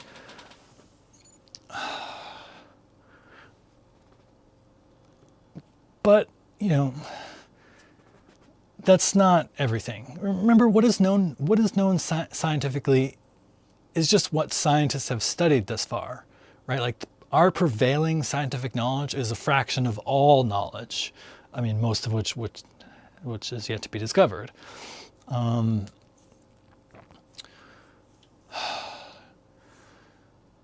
Consider the fact that until very recently, science had very little to say about the benefits of mindfulness meditation, right? Yet for anybody who's practiced mindfulness meditation, it's obvious that it has profound benefits. It's just that no one in science cared to study it until recently. And now it's like well known. but we're still at the tip of the iceberg there. So in my experience in lifting over the past like 20 years or so, I can definitely say that taking a periodic week off was very valuable to me. So you can either take like a whole week off or just like deload and do like lighter weights, more reps. But there's not a lot of scientific evidence that it's necessarily better or worse. But I definitely do feel like I want a recovery week. If you're working out very heavily, very consistently, and you go for like 2 months straight, I think most people will find if they take like a week off and then get back to it, that week will feel really nice. I don't know if I've met anybody who's ever complained about taking a week off, except for the people who absolutely love working out and it pains them to not be in the gym. And there are people like that, and I respect that. But that's not me. I definitely really enjoy that break. And, it's like when you're working out all the time, I think it was Ryan Reynolds who said this like in a movie interview a long time ago. It's hard to feel like $1,000,000 when you're sore all the time. And that's totally true. If you're working out and you're pushing yourself really hard, you're going to find that you're generally like feeling a little bit sore. And some people like that soreness. Like it feels good like psychologically and maybe even a little like physically if you're used to it and you're just like, I know that feeling is I worked out.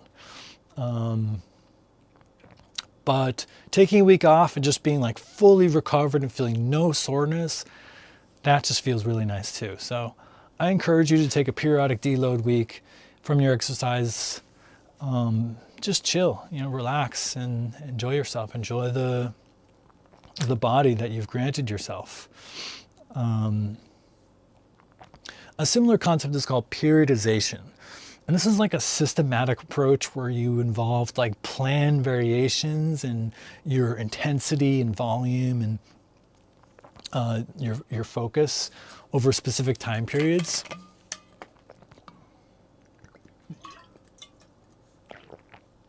The idea is that it will like help you prevent plateaus, generally speaking, reduce injuries, by like cycling through different training phases.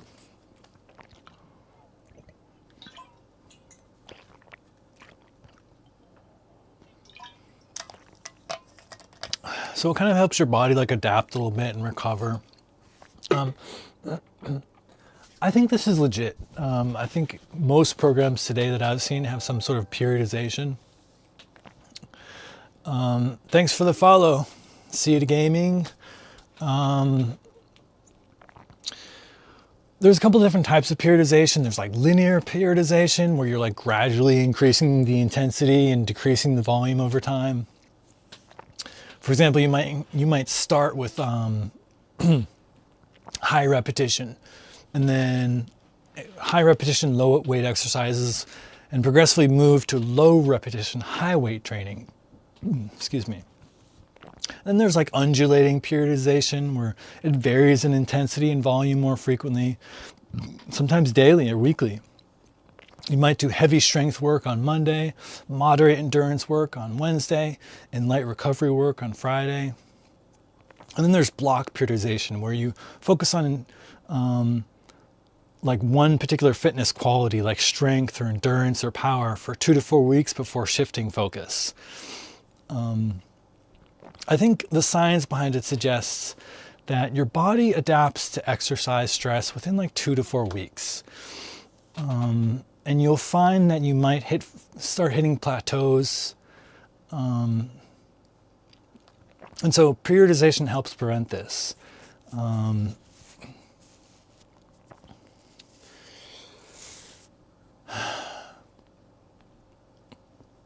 So if you get a workout program, my program doesn't really have periodization. I'm going to be taking breaks myself and I just won't do a workout some week. I don't know if I'm going to go super fancy into different periodization and stuff like that, maybe down the line. But for now, I'm going to just be taking plenty of breaks, ample recovery, and then working through progressions slowly to mix things up over time. But yeah, I guess we can just assess one step at a time as we go through it. I'll be doing the exercises with you guys. So if it feels like, oh, like this is getting stale, this isn't really doing it for me, then we can just mix it up.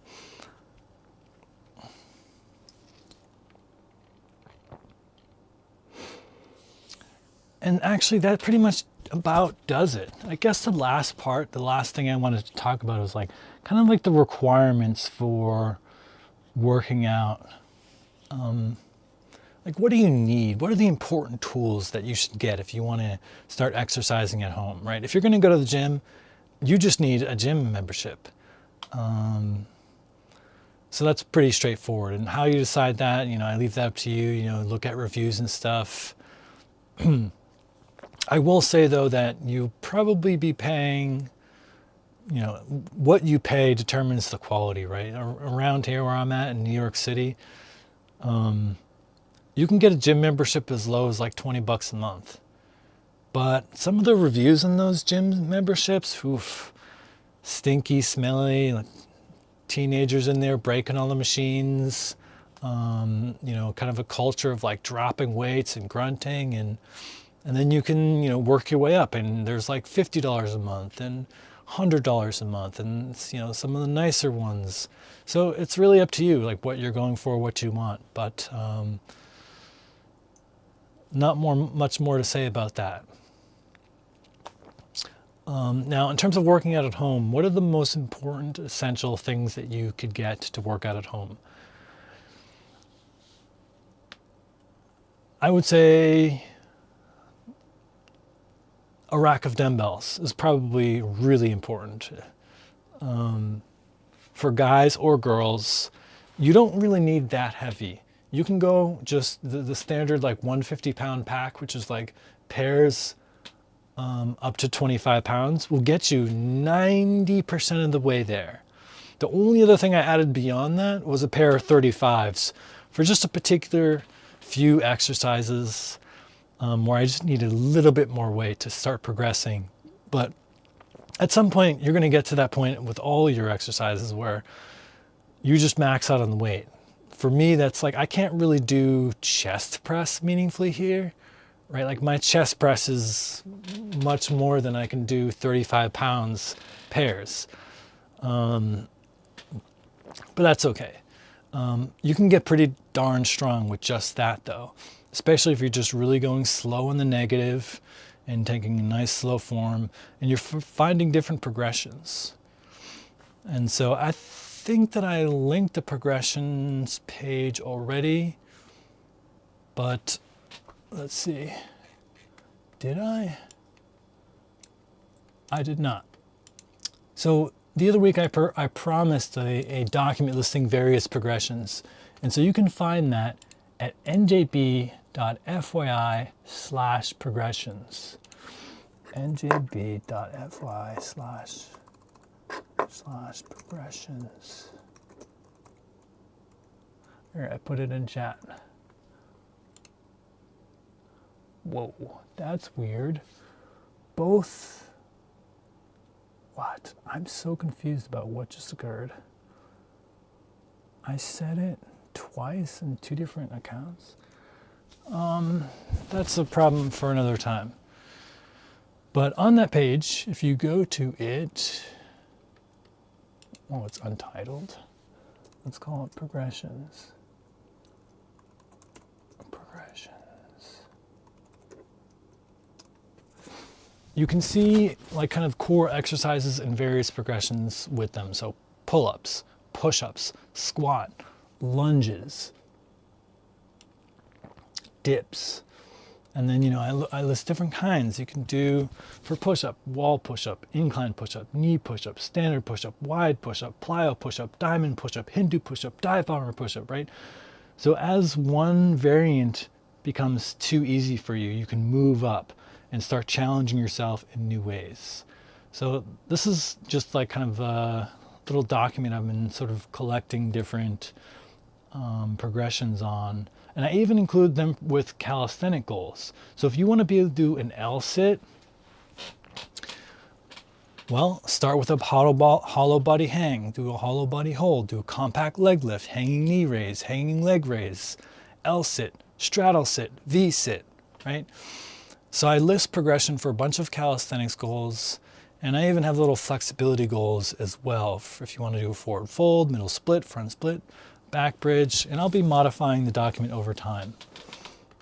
But just to get back and wrap up on the equipment that I think is important for you in a home gym, I like to have workout gloves. Honestly, I still have a little bit of calluses, but workout gloves will save you some calluses if you're holding dumbbells a lot, which I'm doing for a lot of weight, a lot of exercises because I want to add some load. Having some gloves will be very beneficial. Pull-up bar, also kind of a fundamental. You can get that one that just goes in your doorway, which is like super cheap. I kind of like one that's like a bit sturdier and stronger. Although the only thing I would add though, looking at this and trying this, if you can get one that has, you know, an angle for the wide grip, that's really nice, really comfortable. Doing a wide grip on this is, you know, people have done it for millions of years. It's a standard straight bar, but it's just not as comfortable. And so if I could get a new bar, I would get one that has a bit more comfortable grips. And that's pretty much a fundamental. Optional, I would say, is push-up bars or parallettes. Help you get a little bit of deeper stretch and push-ups, kind of. And you can use them for doing like L-sits and stuff. Lifting straps, not the most important, but there are different kinds. There's, you know, kind of the classic straps, which are just like a piece of rope that loops through a loop, and you got to like wrap it around the handle and then grip onto it. Then there's like hooking straps, which like hook onto the weight. And there's flaps that kind of have this flap there, and you put your hand there and you hold it up, and figure eight. You just have to find the one you like the most. Lifting hooks, I mean, have the most hold, but they're kind of like weird to grip. My favorite are actually these figure eight kind. The trick is just finding the size that works for your hand. And you just do something like this. So this isn't going anywhere. And then you have to, then you just take out the grip as part of the equation. But I don't typically need them for dumbbell exercises. I typically use them for when I'm doing pull-ups or something like that. But you will find, in fact, that you will need them for dumbbell exercises if you have a long workout and a lot of heavy dumbbells you're holding, especially like when I'm doing squats. I'm holding these 35s, and it's like the end of my workout, and I've been holding 35s all day, doing different things with them. My wrists, my grip gets tired. And I don't want my grip to fail before my, you know, quads fail during squats. So I'll use my figure eight straps for that. Some people want to use a lifting belt. I mean, I don't think you need to get it now as a beginner, but eventually you might go to a point where you're doing like 30 pull-ups straight. Well, the next phase for you is, I mean, all the progressions I listed, you know, archer pull-ups, you know, there's different kinds of pull-ups you can do, but eventually you're going to want to start loading your pull-ups. And so one really good way to do that is with a lifting belt. And you can just, you know, it has a little belt and a little chain, you strap some weights to it. Same thing with dips. You know, you can start doing dips and your body weight is going to be good for a long time, especially if you're going really slow and like really working on good form. But eventually you're going to need to weight that to start providing an actual challenge. And that's where a lifting belt comes in. Similar as a hip thrust belt, I actually have one. This is really helpful for at home just because when you're doing a hip thrust, you'll find that your glutes are really strong. Like, they might be the biggest muscle in the entire body. They're up there. So when you're doing them, you'll very, very quickly exceed how much you can weigh them. If you have a, you know, even with this 35, that's not enough. So to challenge yourself with the hip thrust, You can get a hip thrust belt. And that basically allows you to strap 2 weights on either side on these ends here. They just hang by your side down here. So basically it lets you double the weight that you can put on your hips. So, you know, it's not going to last forever. Your glutes will get really, really strong really, really quickly. And eventually you just need to like go to the gym and get a barbell and use the Smith machine or something. But for like $15, you can double the amount of weight that you can hold, because it's hard to stack multiple dumbbells on your hips itself.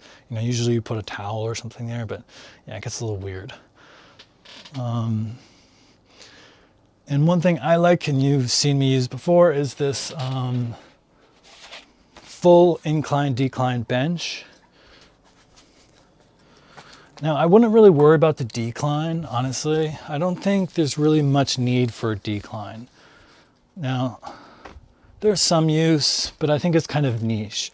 I would focus on the incline portion. And like I said the other day, I was in a workout when I was explaining why you should not get my stuff. Do not buy this bench or this rack unless you have the exact same reasons for buying it as me. My reasons were just that I'm in a temporary housing situation. We're here right now. Teresa's getting her Pilates training certification. We may not be in New York forever. So I didn't want to get like this really nice, like really expensive thing that I'm going to have to just leave behind, because what am I going to do? Like carry this huge rack and huge weight bench bench with me? So I just basically got the cheapest thing that would last for a couple months. But if you have any more, you know, chance that you're going to be holding on to this for your life, or, you know, giving it to a friend or something, get something nicer, honestly. And same thing with this rack. The only reason I still have it was because it was free, and that I bought it and I was like, wow, this thing is so dangerous. It has like such a small lip here to catch weights that I've dropped even during one live stream. Just go to the last episode where like this thing fell because it was just like kind of bouncy. So you have to be super careful. I do not like this at all. So I complained, you know, I wrote an honest review that it was like very dangerous, and the company was nice enough to refund the money. So I did technically get it for free, but it doesn't take away from the fact that it's dangerous. So highly recommend you not get it for the same reason. And that's about it. You know, actually one thing I do also want to mention that's killer is a nice foam roller. Wow, works wonders. If you can figure out how to get this working on your back, and you know, maybe I'll do an episode on that. But feels really good. Good relief, especially if you've been working out and your traps are sore. Good investment. But yeah, that's all for now. Wow, that ended up to be like basically triple the time. Oh, Dharma Dom. Rock Climber Bill, what's up, man? Yeah, sorry, my chat was covered. I just see you now. Rock Climber Build. Yeah, I wish. Rock climbers are so strong. Every once in a while, I am like, oh, I'm going to go to the climbing gym and just kind of like climb. And my arms are so sore. I can't climb shit. Basically, after like six minutes, okay, maybe not 6 minutes, but like 20 minutes, I'm like so sore. So mad respect for rock climbers. They got forearms that are built of steel. But what's up, man? How's it going? I just wrapped up. I just had this whole hour talk about weightlifting and strength training.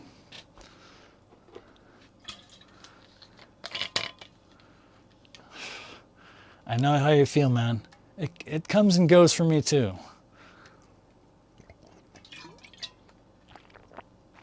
Yoga's great. Yeah, absolutely.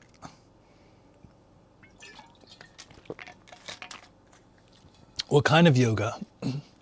I was recently opened up to the whole world of yoga.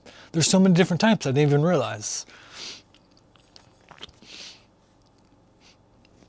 Oh.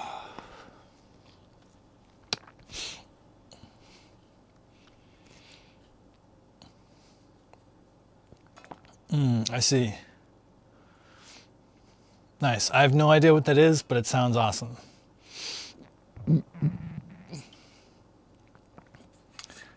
Yeah, I was recently exposed. I was in an intentional community for the past 2 years, and it was really cool. We'd have people come through and they'd be like, oh, I know this version of yoga. Can I show you guys? And this person would be like, oh, I know this version of yoga. And lo and behold, there's so many different variations.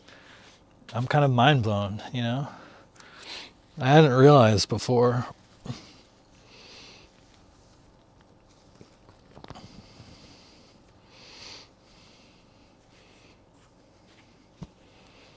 Speaking of variation, this is a variation.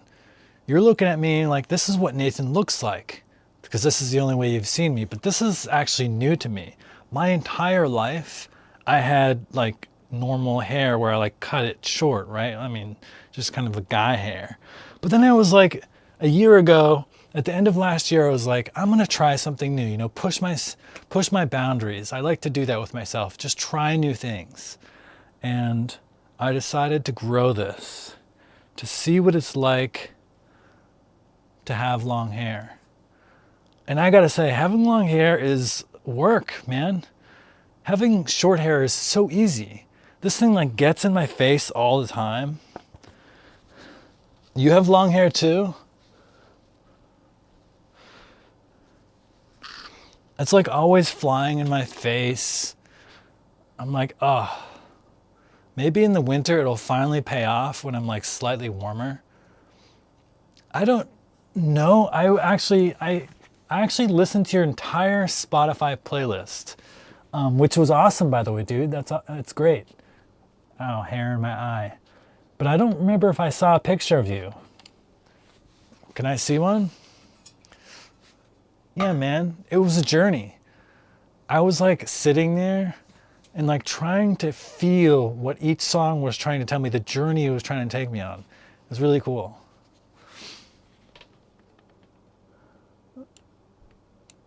Copy, paste.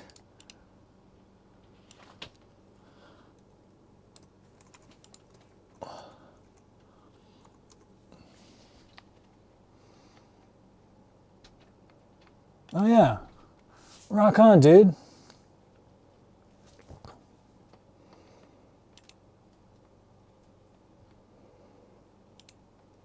Nice. Yeah, it looks like with your hair, you've been going at it for a few years now.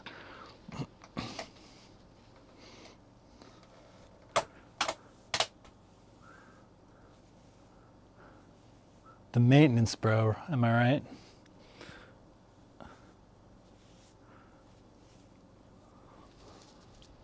I don't know, most of the time I find it gets in my way. Oh yeah, you've had it for some time, wow. That's a hell of a long time. Most of the time I find it's like in my way, so I want to tie it back, but then I'm like, am I defeating the purpose by tying it back? Maybe I should just let it flow. Let it flow. I don't know.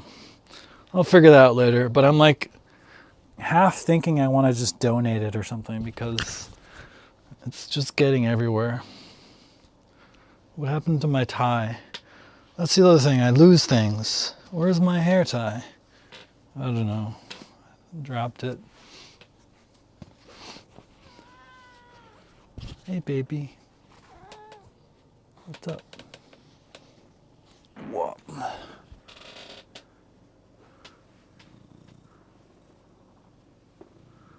Oh yeah. Trying to get it curly. I don't think I have to worry about that. I have curly in my DNA. It's hard to see, but mine's like wavy. I don't do anything with it. It's just naturally wavy there at the end. I got volume, baby.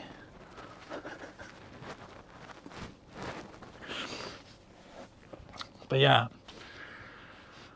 That was a long talk.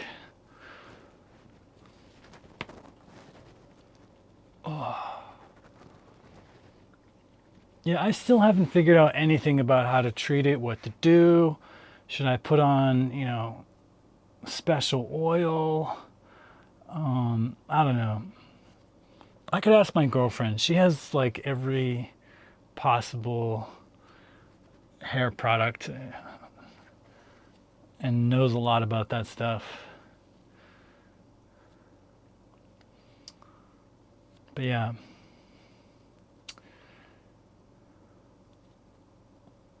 I'll mess around, especially with winter coming soon. I'll probably appreciate having a little bit longer hair. Yeah, actually, for a while I was also shaving the sides of my head, but then I stopped. So this was like short and the top was long. But I don't know. I don't really care. It's kind of the least of my concerns.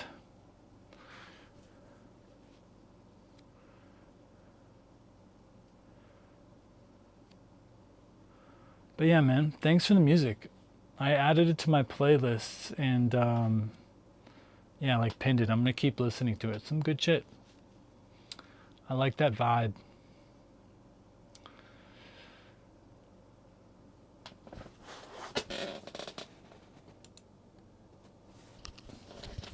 Dude, you're famous. You got 4 million listeners. I hope someday I get 4 million live stream subscribers. That'd be dope.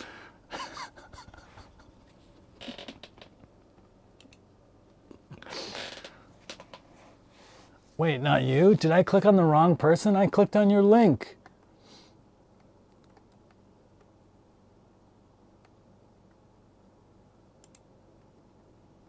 Wait, who is this guy with long hair that I'm looking at? Wait, this isn't you? I was looking at the wrong person the whole time. I clicked on your link about the artist. Ludwig Göransson?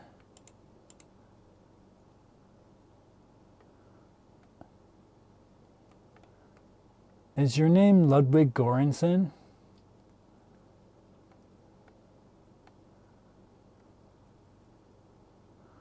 Fuck. Okay. Go to Artist Radio, Dom Rocks.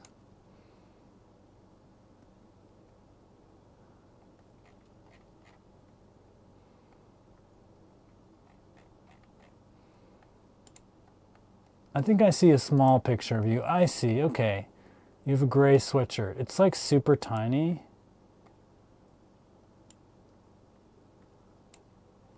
But it is you, I believe. I don't know, maybe it's not. I can't tell.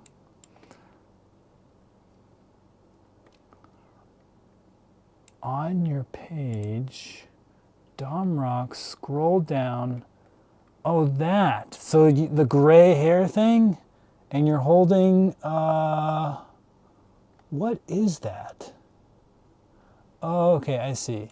Yeah, that is you. Okay. Gotcha. Damn, you have a lot of guitars, bro. Damn. I see. Rock on. Oops. Feed the cats. That's cool, man. I totally wish I played an instrument. It's not too late for me. I'm talking like it's the end of the world. It's too late. It's absolutely not. I could learn how to play an instrument today. But I don't know. There's something about having like learned when you're younger that just gives you a leg up. I feel like it's kind of like learning language.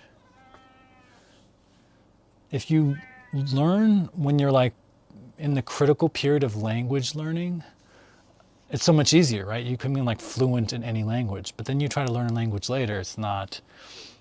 Yeah, it does. Yeah, I thought about it. I've been really thinking about that because playing an instrument is one thing, but turning it into music that is released is another thing, right? And also just being able to control the composition, right? Oh, wait, I thought you meant a digital audio workstation. That's not what you're talking about? Or you're saying that is an instrument in itself? Interesting. So let me answer my question here. So this is like, you're talking like GarageBand or like, one of those things where you like control the tracks. This is where the drums go. This is where the piccolo goes. This is where the strings go, and you control where they go and when they're. Yeah, so we're talking about the same thing. Okay, I never really like conceptualized that as an instrument, but yeah, I guess you're right. I guess that's an instrument. Yeah, I'm totally computer and I can totally do that, and I have thought about that. The only thing that turned me away from that, like from just jumping right on board with that, was my experience in Hawaii.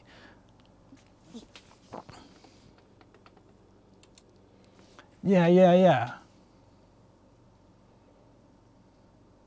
Yeah, absolutely. And you can make, I mean, some people make their entire, that's all they do, right? Like they just remix other songs and they have millions of listeners. Absolutely viable direction and totally like in line with me. I'm a computer guy, absolutely. The only thing that turned me away from it was my experience in Hawaii where, there was a lot of sitting around fires and like playing an instrument and like singing songs in the woods and stuff. And I'm not going to be busting out a laptop in that situation and just like playing off this computer. Not really. I think people would find that quite strange, and I don't know, maybe they could come to like respect it in time, but it just seems slightly impractical. Where it was like, it's very practical. Someone just like bring a guitar with them on a hike and play some tunes. Yeah, absolutely. That's why like tuba's out for me. Like those giant ass instruments, I'm sorry, but those are just a little bit impractical. And I actually thought the same thing basically about a piano, except for the fact that you can actually get like kind of a small mini piano that like does kind of work.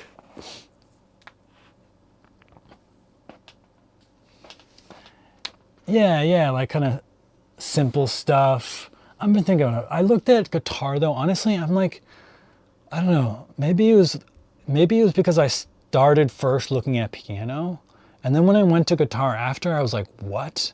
This is insane. Who invented the guitar? But that's probably because I was biased from piano, because everything's based on piano. Like if you look at sheet music, right? Like it's like designed for a piano. Piano is like some gold standard. And then when you go to guitar, it's like, it just seems kind of illogical to me. The grouping of like the strings and the frets make no sense. It's just like some arbitrary thing someone made up. I'm sure there's some math to it or whatever, but I don't know. There was something about the way the piano was like structured and laid out, and it's like, it seems so nice that I kind of wanted to do that. And I was like, maybe I can just get a small like little piano that's like yay big, and like I can just do like 2 octaves here, and that's probably enough for the most part. But yeah. Yeah, I'm sure, absolutely. And then of course you can amp it too, right? You can do like acoustic guitar, or you could do electric guitar and get as loud as you want. Because that was the other thing I was thinking about, like maybe what if I want to go loud, baby, or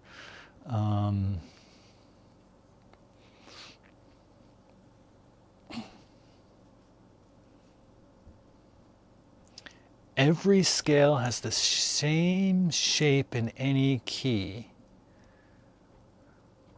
That sounds like it's valuable. Yeah, I mean, if history it says anything, it agrees with that statement. That is the best lead instrument. I don't see any piccolos as the lead, typically. I'm also kind of slightly interested in the saxophone too. It seems like a fun instrument.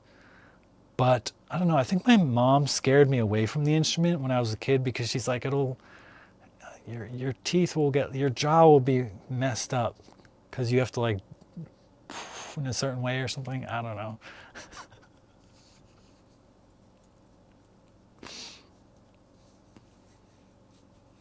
But yeah, at some point I would like to learn an instrument because I feel like I have a lot of music inside me just waiting to be expressed, but it's just like stuck inside because I can't express it. I've even been thinking about singing actually, because singing is like maybe the ultimate instrument, your voice, because it's always with you. And even more than guitar, actually, I'd probably say singers are more the lead, which is kind of unfair. Like, why do singers always get the, they're considered the leader of the band or whatever? Somehow society respects people who can sing more than they respect people who can play an instrument. At least that's the sense I get. Why is that though?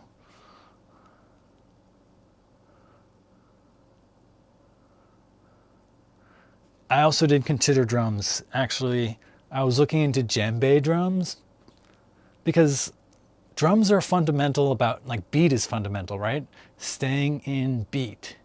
And so kind of mastering drumming, I think, can be like a really good basis for other instruments when you want to start jamming and stuff.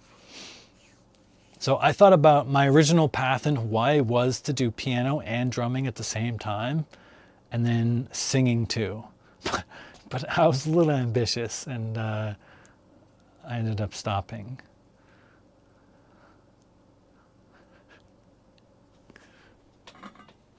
Oh yeah, you need to be fed. I'm sorry.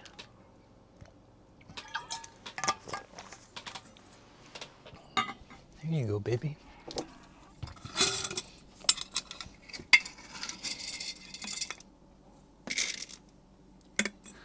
Yummy dinner.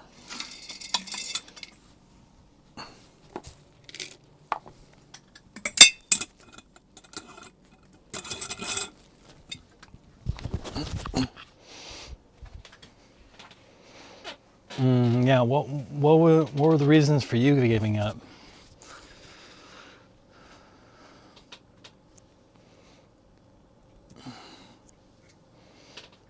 I think I tried it 3 times in my life as well.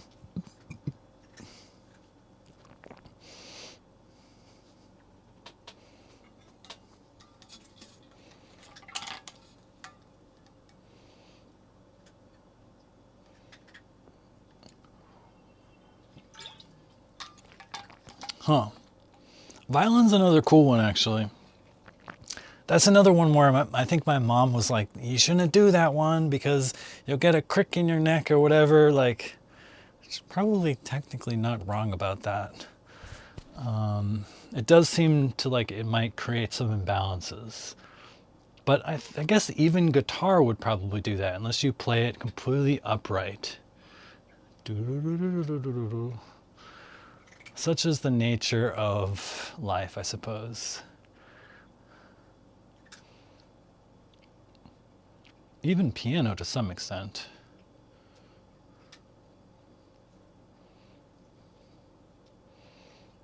Is it? Never tried.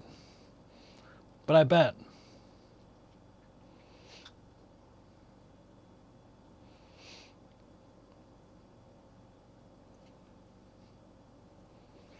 Yeah.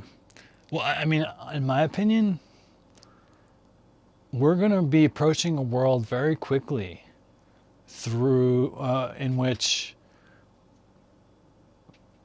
AI is taking over jobs, and we're going to find ourselves in a whole different economic reality, and people are going to have to figure out what to do with their time.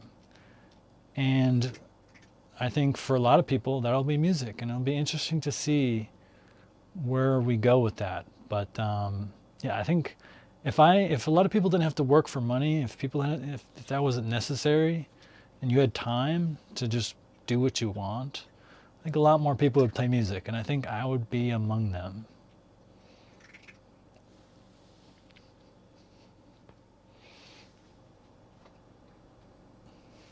There's just so many ways I want to express myself. I want to express myself musically. I want to express myself creatively through making a video game. I want to express myself through writing. I would like to make a feature film someday too. And live streaming, this is like a form of expression. So there's just, I've always had this problem in my life where I have way too many dreams, way too many ideas, things I really want to do, but I really got to just narrow down on what I think is the most important, and deciding is hard. And every once in a while I flip-flop and I'm like, no, screw it. I'm going to actually give piano a real shot this time. But I think what turns me off about music, well, I don't know. It's just for some reason I just can't help think about the destination. I know that's like so important. Oh yeah, absolutely, bro. Thanks for stopping by. Much appreciated, as always. And yeah, I'm gonna head off too. It's been like 3 hours here, so I'm gonna call it a night. Peace, man. See you next time.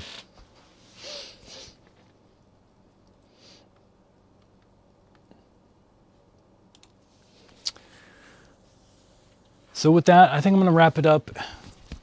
Thanks for sticking around. For anyone who was here, sorry for babbling so much. And yeah, I'll see you guys tomorrow for the next episode of mindfulness and just mindfulness. No mobility episode tomorrow because I have an appointment in the morning. So just mindfulness at 2. See you then.